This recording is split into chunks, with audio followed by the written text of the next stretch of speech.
I have a small update about that Precision Overwatch trigger that I put into my Glock 19 Gen 5. You can see here I've gone back to the OEM Glock factory trigger that it came with. And the reason I'm saying this is because I have noticed that there was no issue with the trigger itself as far as firing. Although I noticed that there was a little bit of polish getting on that safety plunger, more so than I have noticed before in a quicker amount of time. And I'm not necessarily saying that that's anything to have any issue about or anything like that, but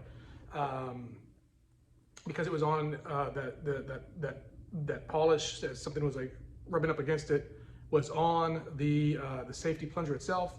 I didn't want to have anything to do with it. I took it out. I actually went online, and just this year there was a story on one of the forums about somebody in one of the law enforcement agencies that had looked at a gun that had discharged, and he was able to recreate the safety pin going forward because it had an Overwatch Precision trigger in it, and there was something about it that it was failing the ability for the plunger to stop the pin from going forward.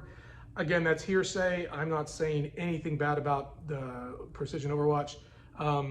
Their triggers feel great. They were really, really good. I'm just saying that as far as my carry guns, I'm keeping everything completely stock on the inside. Even the gold barrel here is still an OEM Glock Gen 5 barrel that's just been Cerakoted basically. So there's a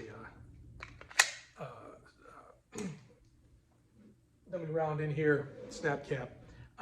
Basically, what I will show you here is if I take this apart here, which I'm not supposed to do again on YouTube, but screw YouTube because I really don't care about them.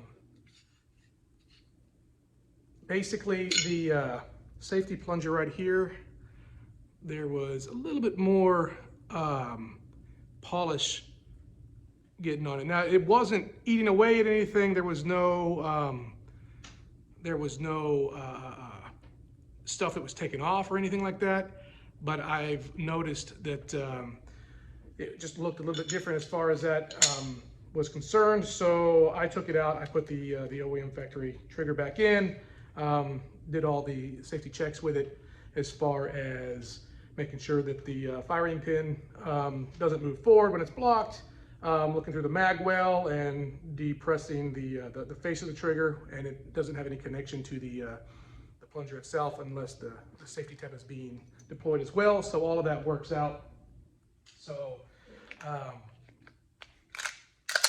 that's all good to go. But it's of my opinion right now that I don't want to really change anything as far as triggers and stuff like that, even though they might be deemed great for carry pistols or whatever. I'm just sticking with the OEM stuff. I know a lot of people feel that way, but I just wanted to make a quick update on that and why I'm just going back to the original trigger. Again, this has nothing negative to say about the company. It's really just what I've noticed in mine, and I read something online that kind of, made me second guess putting stuff like that in there. So just my opinion. I'm going back to that original OEM Glock trigger. So anyway, quick update. That's all I'm going to say. Just my opinion. Probably doesn't matter, but take it or leave it. Thanks.